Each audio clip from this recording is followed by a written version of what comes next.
करें। सर, दूसरी दिक्कत जो इस बजट में नजर आई वो ये थी कि इनकम टैक्स स्लैब में चेंज नहीं हुआ। सर, हर साल देश का आम आदमी जब वित्त मंत्री जी की बजट की स्पीच सुनता है तो वो इसलिए नहीं सुनता कि पीएलआई की क्या इन्वेस्टमेंट होगी, कौन सा कॉरिडोर बन रहा है। देश का आम आदमी, सैलरीड क्लास, इसलिए बजट की स्पीच सुनता है कि उसके अंदर स्लैब में कोई रिवीजन होगा, क्या हमारी स्टैंडर्ड डिडक्शन की जो हमें डिडक्शन मिलती है वो बढ़ेगी। लेकिन इस बार बजट में देश का आम आदमी और खास तौर पर देश का मिडिल क्लास डिसअपॉइंट हुआ।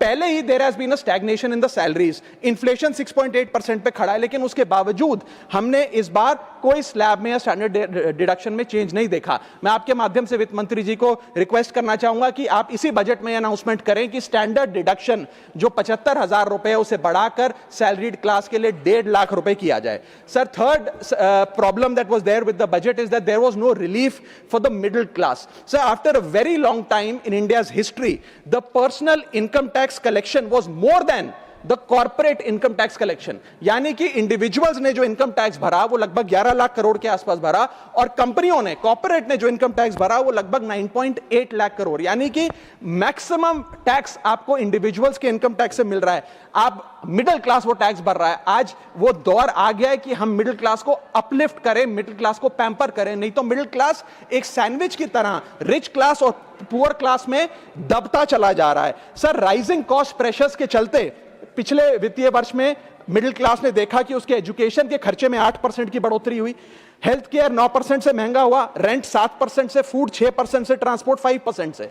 मेरा रिक्वेस्ट यह है माननीय फाइनेंस मिनिस्टर से कि वो इनकम टैक्स में रियायत देकर या तो मिडिल क्लास को कोई रिलीफ दें, और अगर इनकम टैक्स में रियायत नहीं दे सकती हैं तो उसकी सेविंग्स और इन्वेस्टमेंट्स पे उसको बेनिफिट दें, उसे इंसेंटिव्स दें कि वो ज्यादा बचत करे, ज्यादा वेल्थ क्रिएशन कर पाए। Sir, fourth problem in this budget that I found was the budgetary allocation to health, which is low and which certainly needs a relook. Sir, आज हमने अपने टोटल गवर्नमेंट एक्सपेंडिचर का 2% हेल्थ को allocate किया है, लगभग 1 लाख करोड़ के आसपास।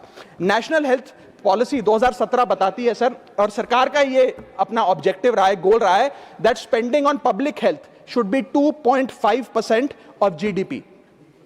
आज हम 2026 में खड़े हैं, हमारी पब्लिक हेल्थ पे स्पेंडिंग मात्र 0.5% ऑफ जीडीपी। हम अपने लक्ष्य से कोसों मील दूर हैं। जहां यूएस में 18% ऑफ जीडीपी हेल्थ केयर पे खर्च होता है, यूके में 12%, जर्मनी में 13%, स्वीडन में, नेदरलैंड में, डेनमार्क में, जापान में, स्पेन में 10% ऑफ जीडीपी खर्च होता है, क्योंकि वो देश जानते हैं कि जान है तो जहान है। लेकिन हमारे देश में मात्र 0.5% ऑफ जीडीपी हम अपने हेल्थ पे खर्च करते हैं, और इसके चलते आलम यह है कि सरकारी अस्पताल में अगर आप चले जाइए, which is called the backbone of India's healthcare, वहां पर आपको पुरानी जर्जर बिल्डिंग मिलेंगी, मैसिवली अंडरस्टाफ्ड हॉस्पिटल मिलेगा, ओवरवर्क डॉक्टर मिलेंगे, पॉपुलेशन के हिसाब से बेड नहीं मिलेगा, जांच के लिए मशीनें नहीं हैं, दवाइयों की कमी है, और अगर इलाज की, ऑपरेशन की डेट मिल भी जाए तो वो डेट इतनी दूर होती है तब तक मरीज चल बसता है। Sir, the reality is that COVID made us realise and it was a wake up call for India's public health infrastructure, and I want to ask the house today, are we prepared,